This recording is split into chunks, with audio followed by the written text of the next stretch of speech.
Welcome to Democracy Now!, democracynow.org, the War and Peace Report. I'm Amy Goodman. Coronavirus cases continue to surge worldwide. The death toll has topped 4,000, with over 113,000 confirmed infections. Italy is now on nationwide lockdown. I am about to sign a decree that we can describe as I stay at home. There will not be any more Zone 1 or Zone 2 in the country. It will be Italy. Italy, a protected zone. All movement across the country is to be avoided unless motivated by three specific circumstances: reason of work, reasons of necessity, or health reasons. It is prohibited to gather in and outside bars open to the public. That's Italian Prime Minister Giuseppe Conte. Around 60 million people in Italy are now under the restrictions. At least 6 prisoners in Italy have died as riots erupted across dozens of densely populated Italian prisons over restrictions imposed to contain coronavirus, including limits on family visits. In China, where cases continue to steadily decline, President Xi Jinping visited the quarantine city of Wuhan today, the epicenter of the pandemic, for the first time since the coronavirus was identified there.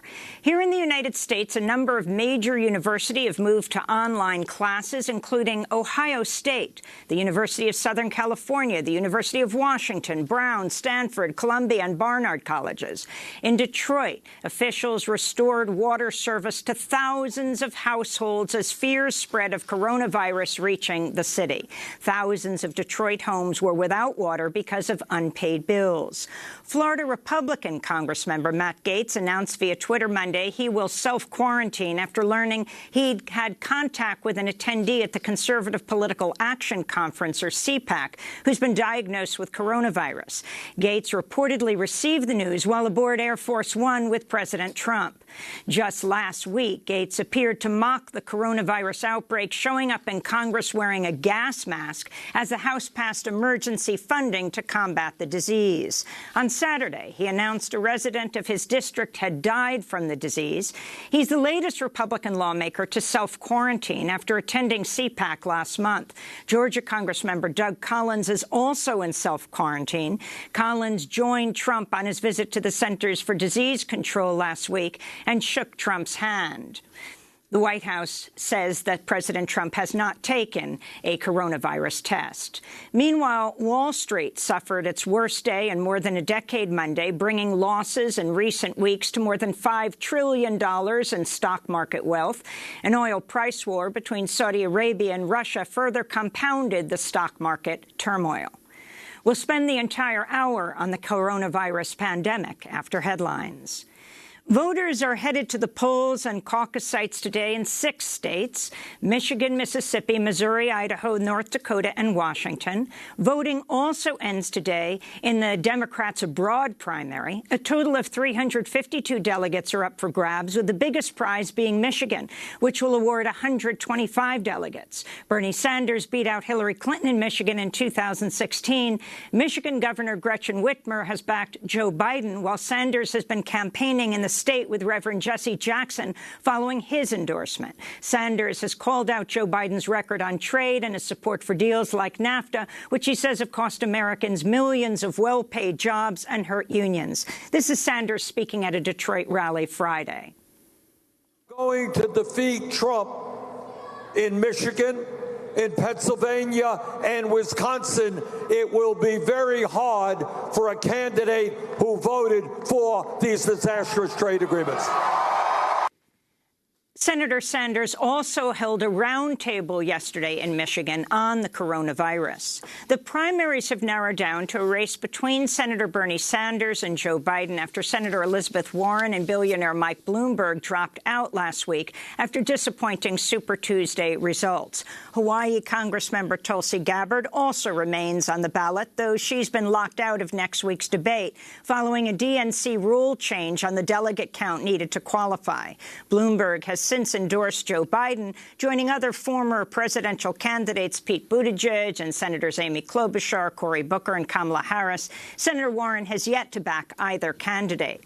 The Working Families Party Monday endorsed Bernie Sanders. The group, which initially endorsed Elizabeth Warren before she dropped out, wrote, quote, "Bernie Sanders has been a lifelong champion for working people. He wants to make health care, housing, child care, and education basic rights, reform our criminal justice system, protect and expand Social Security, and take bold action on climate," unquote.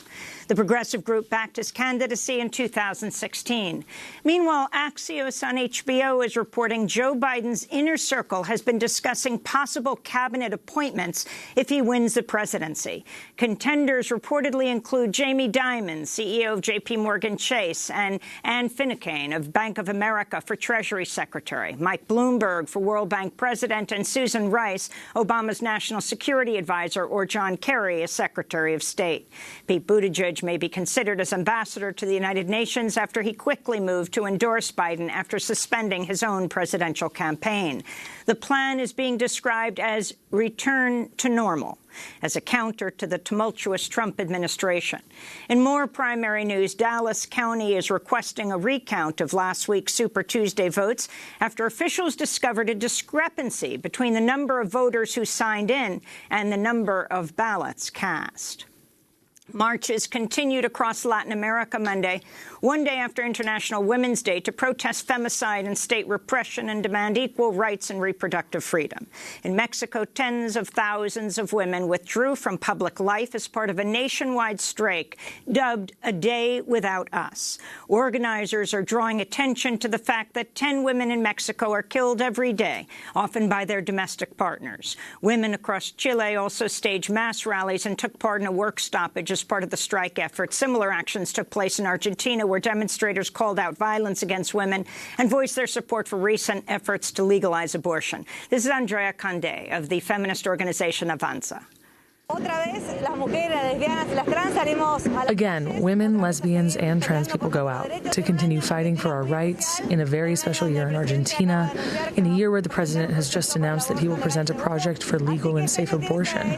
So this year has the very strong significance, and we are, as always, overflowing the streets of all the cities in this country. And this women's revolution does not only occur in Argentina, but it occurs everywhere in the world, and that's why it has the power it has. In Afghanistan, U.S. troops have started their withdrawal as part of the U.S. Taliban agreement as political turmoil deepens following dual inaugurations on Monday. Afghan President Ashraf Ghani and rival leader Abdullah both held inaugural ceremonies, interrupted briefly after explosions were heard, though no injuries have been reported. The fate of intra-Afghan talks due to kick off today remains uncertain. The U.S. is calling for the UN Security Council to endorse its deal with the Taliban. Ceremonies are being held in Ethiopia and around the world today to mark 1 year since the crash of Ethiopian Airlines Flight 302, which killed all 157 people on board. A new House report released Friday finds engineering errors, inadequate federal safety oversight, and a, quote, culture of concealment were responsible for the crash, as well as Indonesia's Lion Air crash in October 2018, which killed 189 people, both crashes on Boeing 737 MAX aircraft. Ethiopian aviation authorities also released a report this week blaming Boeing equipment and training for the crash. In other aviation news, the trial of 4 people, 3 Russians and 1 Ukrainian, accused of downing Malaysia Airlines Flight 17 over eastern Ukraine in 2014 opened in the Netherlands Monday. The names of the 298 victims were read in court before proceedings began. A memorial tribute for Puerto Rican revolutionary Rafael Cancel Miranda is planned in New York Thursday following his death last week. Rafael Cancel Miranda was a hero in the Puerto Rican liberation movement and one-time member of the Puerto Rican Nationalist Party, but was labeled a terrorist by the U.S. government after he and 3 others shot up the U.S. Capitol March 1st, 1954, to protest Puerto Rico's status as a U.S. colony. Miranda often referred to the attack as an armed demonstration. He was eventually released from prison by President Jimmy Carter in 1979. In the subsequent decades, Miranda continued to advocate for the independence of Puerto Rico. In 1990, he told the New York Times, quote, "If this is still a colony, why should I change?" Rafael Cancel Miranda died at his home in San Juan, Puerto Rico, at the age of 89. And the 2020 Izzy Award for Outstanding Achievement in Independent Media will be shared between 3 recipients: journalist Matt Taibbi, the publication News Inside, and Puerto Rico's Center for Investigative Journalism. Longtime reporter Matt Taibbi has focused on media bias, government misconduct, and the presidential campaign, calling into question corporate and so-called liberal media coverage of politics. He's the author of the book Hate, Inc. and co-host of the Useful Idiots podcast. News Inside was launched by the Marshall Project in 2019 and provides reporting on criminal justice issues for prisoners, with articles written by current and former prisoners. Puerto Rico's Center for Investigative Journalism published 900 pages of damning messages last year between then-Governor Ricardo Rosselló and other top-level officials, triggering a mass uprising that led to his resignation. The Izzy Award is presented by the Park Center for Independent Media at Ithaca College, named for the legendary dissident journalist I.F. Stone. You can see our interview with these members of the Center for Investigative Journalism, as well as our past interviews with Matt Taibbi, at our website, democracynow.org. And those are some of the headlines. This is Democracy Now!, democracynow.org, The War and Peace Report. I'm Amy Goodman. And I'm Juan Gonzalez. Welcome to all of our listeners and viewers across the country and around the world.